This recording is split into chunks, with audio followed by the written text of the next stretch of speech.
President of the Russian Federation, Putin, stated that the country has successfully tested the Burevestnik and Poseidon missiles.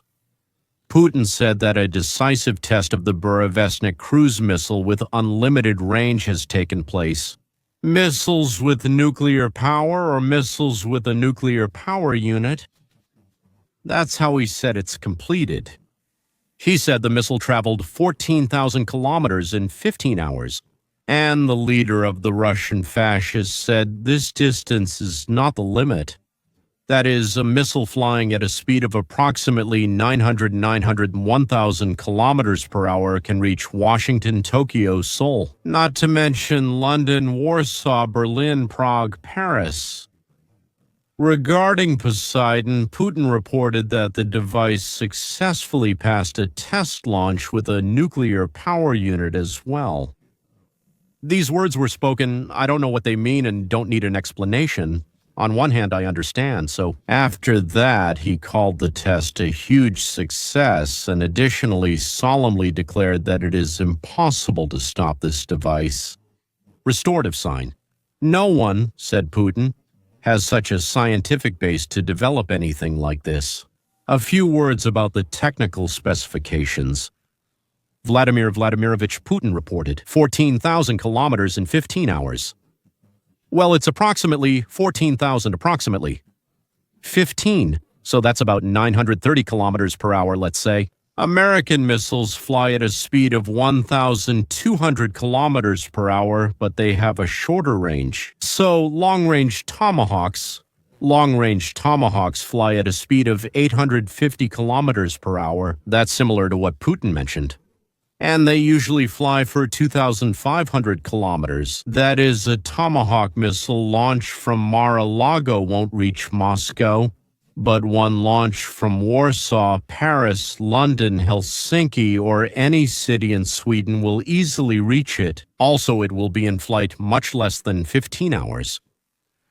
It'll be hard to shoot down, even harder in my view, but that's not the point. The question is, what changes in the situation? So let's say, for example, we believe Putin, and they, so to speak, have invented these new best ways of killing. If we assume that Putin isn't lying, and people say it's easy to tell when Putin is lying, it's like if he opens his mouth, he's lying. So Russia can destroy the whole planet even without these skills. That's a fact. Russia's stockpiles are enough to wipe out all life on the planet 20 times over. So, after destroying it once, there would still be enough left for 19 more planets like this. Well, of course, if they don't want to destroy them. Now, the United States has the capability to destroy the entire planet only 18 times. Not 20 times like Russia, but only 18 times. In other words, by wiping out the planet and all its life. So, for the next couple of thousand years, the United States still has weapons in reserve capable of destroying, well, another 17 planets. China's situation is very similar, but, so to speak, they are significantly behind. After they wipe out life on our planet, they'll only be able to destroy just 2 more planets. You understand the absurdity of all this? Only 3 countries, so actually there are more than 3 countries, but these 3 countries are the ones that can, destroy the Earth, or at least do it once. After that, it doesn't matter what kind of arsenal you have. So you feel proud that your country can destroy life on the planet 20 times, while your opponent can only do it 18 times. It seems to me that this is purely an academic question, not a practical one. That's how I see it. Personally, I don't care how many times the Earth can be destroyed after it's already been destroyed. But let's move on to another aspect, the arms race. The level of science is determined by the number of, let's say Nobel laureates and others, as well as by the practical contributions of science. Let's call it technology. In Russia, there are scientists who live and work in Russia. In 25 years, there have been 4 Nobel Prizes. In the same period, there were 80 Nobel Prizes in the United States. Sometimes a person or group received it. Same in Russia, where they have 4, but in the United States there are 80 technology. In 25 years, not a single Russian technology created in Russia has emerged that developed countries didn't already have before. During this time, smartphones and mobile platforms, social networks, artificial intelligence, 3D printing, cloud computing, blockchains, and cryptocurrencies were developed in the United States. Do you want more? Let me recall some more. Reusable space rockets, personal wearable gadgets like fitness trackers, Apple Watch, and health monitors. This technology is being widely implemented all over the world, but it originally came from the United States. It did. Russia, with 140 million people, exports $397 billion total. The main export items are oil, gas, metals, and fertilizers. Russia has plenty of these. The total export of the United States. We have 350 million. They have 140 million, so that's 2.5 to 3.5 times more. Well, consider that there are 2.5 times more people living there, right? But our export is not 2.5 times more, but how much is it? I think it's about 8 times more, over 2 trillion a year. The main export items. It's not what we extract from the ground, it's electronics, what we make, devices, machines, food products. By the way, 2% of the American population feeds our entire country. Plus, I think half the world too. Did you notice the difference? Why am I saying this? There is no science in Russia, and Russia doesn't have its own cutting-edge technologies, so how can Russia significantly surpass the United States in something that is a direct result of science? Someone might say, well, maybe not everywhere, but in the military field, Russia is really something. May I ask then, why is nothing from military science being transferred to the civilian sector? After all, that's billions, if not trillions. Just think about it how, well, for example, a Russian rocket flies far and accurately, and you could probably make a dozen discoveries. I don't know, maybe there are inventions in that. Yeah, I would put them into civil aviation, and then the whole world would buy only Russian planes. In general, military developments have always pushed technology forward in peaceful industries, always, and they quickly find applications in the private sector and make huge amounts of money from it.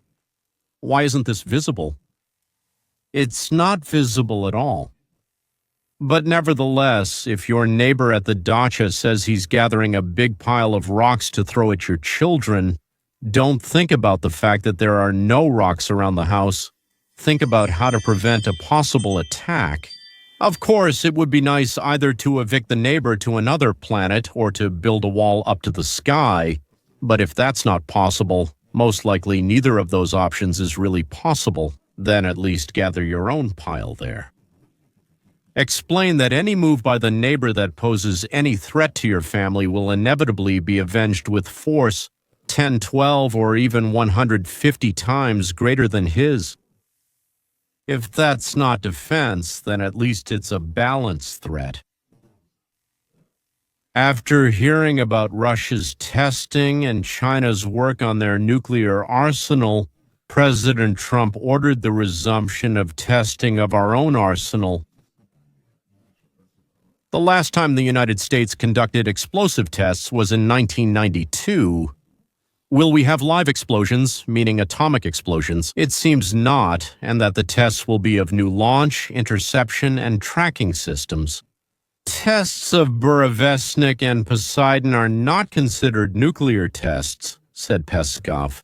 I completely agree with him. If the United States withdraws from the signed moratorium, Russia will respond symmetrically. And China, which is following a new policy course, well announced for some reason not by Xi Jinping, but by the former Deputy Minister of China, the Deputy Prime Minister of China, responded in a restrained and constructive manner. Something like, we are confident that the United States will adhere to and fulfill its treaty obligations. So what was the point for Trump to announce back then that we would also conduct tests? There's only one political meaning to this. Under Obama and Biden, Putin intimidated the United States, and though they pretended otherwise, they were scared. Putin tried to do the same during Trump's term, and they respond to him, "Our weapons are better than yours. Our science is more advanced than yours. Our forces are stronger than yours." Just sit and try not to talk much. If you do, speak quietly, not loudly. Considering that Trump already gave the order 8 months ago to double-check everything related to nuclear weapons, replace outdated systems, and carry out an operation to test new ones, today's statement was, "We used to do this quietly before, but now we're doing it loudly. Loudly so everyone can hear." So what exactly did Trump propose to do? You're talking about literally considering underground nukes at the Monster Alsu test. You'll find out soon, but we're going to conduct some tests. Yes, other countries do this. Do it. If they do, so will we. Maybe you'll start. Will you? Or continue. I'm not going to talk about them. I know exactly what we're doing, where we're doing it, but other countries are doing it too. if other countries are testing nuclear weapons themselves, then we will too. So we won't be the first to start. We have a large arsenal. The Russians and Chinese also have large nuclear arsenals. Sometimes it needs to be tested to make sure it functions and works properly. Liberal Poles, of course, think that Russia and China are the good guys and Trump is evil. Again, I'm not sure what he's talking about because other countries really don't do that. Nuclear tests haven't been conducted by Russia or China since the 1990s. Where did this come from? And why is he suddenly raising the issue of nuclear testing again? Is the moratorium supposed to be part of a disarmament stance for the whole world? Why is he putting this back on the agenda for all of us, Lydia? Well, first of all, I think it's important to note that Donald Trump has the Peace Through Strength platform. I think he may have made more peace agreements than any other president in modern history. So that's important to keep in mind in our conversation. And peace through strength is such an important element of that.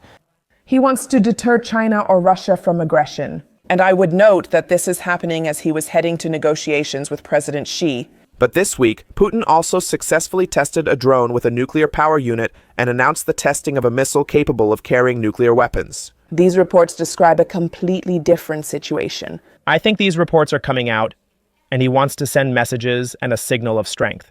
But it's not even remotely the same thing. We're also testing main weapons that have the potential to carry nuclear weapons, but we're not testing them ourselves. I wonder, did Trump say that the United States would test nuclear weapons? He didn't say, for example, that we would detonate bombs. And according to cable news network, the Russians aren't detonating them either, they're just testing the weapons. So when Russia tests weapons, well, test weapons, yes, in English that's normal. But if Trump is only going to test weapons, then testing weapons is terrible. It's kind of not very good. The host seems smart to me, maybe I'm wrong. By the way, why even be smart, right? By the way, the one who was making faces, if you remember, I said that. And then she was making faces the second one. So when it was said that Trump brought peace to 6 or 7 places around the world, she decided to say that it was nothing, but actually, Trump is a bloody murderer. Maybe Trump got confused with this delivery system, with this means you just mentioned, the one that Putin has, and he thinks maybe that it's the same as testing nuclear weapons, but it's not the same thing. So it turns out what kind of fool Trump is. He confused a missile with a warhead. And if this person stands on this platform of peace, as you just said, it doesn't contribute to peace. It basically warns others that it's time to test our nuclear weapons. If you use yours, I'll use mine too. That's what they're saying, and that's what the Kremlin is saying. Until now, we didn't know that anyone was conducting tests. If someone withdraws from the moratorium, Russia will act accordingly. Iranian Foreign Minister, the nuclear-armed bully is resuming nuclear weapons tests. The announcement of the resumption of nuclear tests is a regressive and irresponsible step and a serious threat to international peace and security. How charming to quote Iran, which daily, every hour, calls for the destruction of the United States and for bombing Israel, which says that as soon as we have a nuclear bomb, we will drop it on Jerusalem. Well, wonderful people to quote. And now listen, how bad the United States are, just terrible. But there are many categories of things where America used to lead, but now it doesn't. We've decided, as part of a kind of populist uprising from both the right and the left, to now govern in such a way from the right. We don't really like multinational, multilateral institutions, those treaties, those organizations. That's why we're selectively and systematically withdrawing from many of them. It's no longer a unipolar world. Now everyone has their own spheres of influence. What do you think will result from this? Well, it's predictable. I mean, it could have been foreseen 10 years ago when Trump first appeared on the world stage. He discussed a possible NATO withdrawal with his generals, or refusing Article 5 obligations to defend other NATO members during an attack. What will happen is that he truly believes in peace through strength, absolutely. But he also likes to be a bit unpredictable and eccentric. He thinks he can use it to intimidate people into negotiating. Sometimes it works, sometimes it doesn't. In any case, this will lead to an escalation of the arms race and the nuclear race. Or it makes him seem out of touch with reality, as if he doesn't understand his own nuclear arsenal. Yes, or by his own agencies, since, as you noted, the Department of Energy conducts these tests. But look, I find it very ironic that a couple of months ago, Donald Trump's own nuclear official responsible for testing from Syracuse, New York, Brennan Williams himself, actually said, "I would not recommend conducting tests." That was just a couple of months ago before Congress. So look, we clearly don't need a global arms race. President Trump is simply wrong. North Korea last conducted nuclear explosion tests in 2017.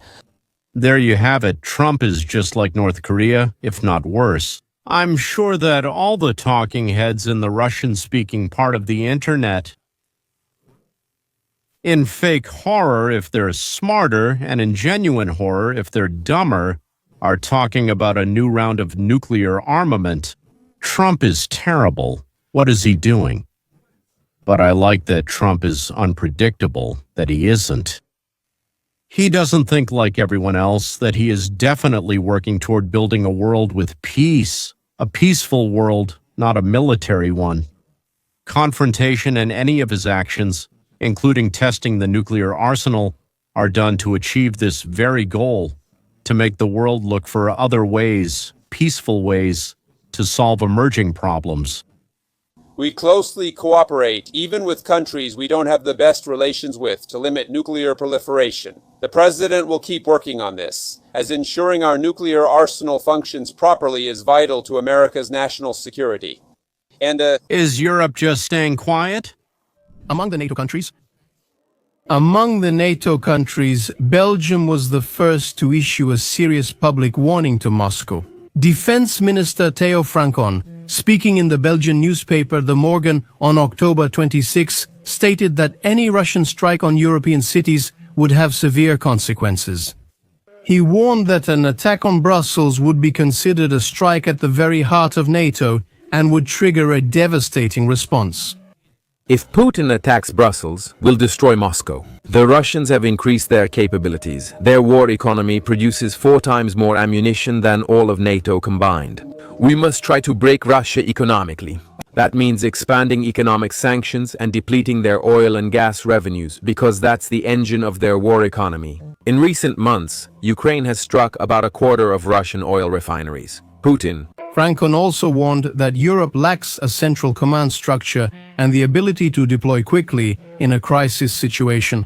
He pointed to Russia's growing global military influence from Chechnya to Syria and Africa, and said that Europe's current structure is insufficient to respond to such threats. Europe lacks centralized command and the ability to deploy forces immediately. Except for a few Eurocorps units in Strasbourg, there is little that can be quickly thrown into battle. Moscow's response came through Dmitry Medvedev, former president of Russia and current deputy chairman of the Security Council. Writing on Wikis, formerly known as Twitter, Medvedev mocked Francon's comments, calling him an idiot and directly linking his remarks to the test of the Russian Poseidon. Congratulations to all friends of Russia, and especially to the idiot, the Belgian Minister of Defense, on the successful test of the Poseidon nuclear-powered underwater drone. Unlike the Burevestnik, the Poseidon can be considered a true doomsday weapon. When a user suggested testing the Poseidon on Belgium, Medvedev responded sharply. After Zhirinovsky's death, all the most provocative and foolish statements are made by Medvedev. They test reactions, and when they don't get one, they move on. Well, now it's time for their constant intimidation and warnings Like their threats about a missile flying to Florida and hitting Mar-a-Lago precisely. That is basically a cartoon made by Soyuz Multfilm, which back in the Soviet times was made there as well at that same Soyuz Multfilm studio. Who exits the rocket into space? I think it's Leontiev. He's fixing something there. That's it. But he didn't go out. Nothing. I was in the studio where they filmed it. Well, all right. Actually, I think that in Russia, all the steam just goes to the whistle. That's all. Goodbye. See you next time.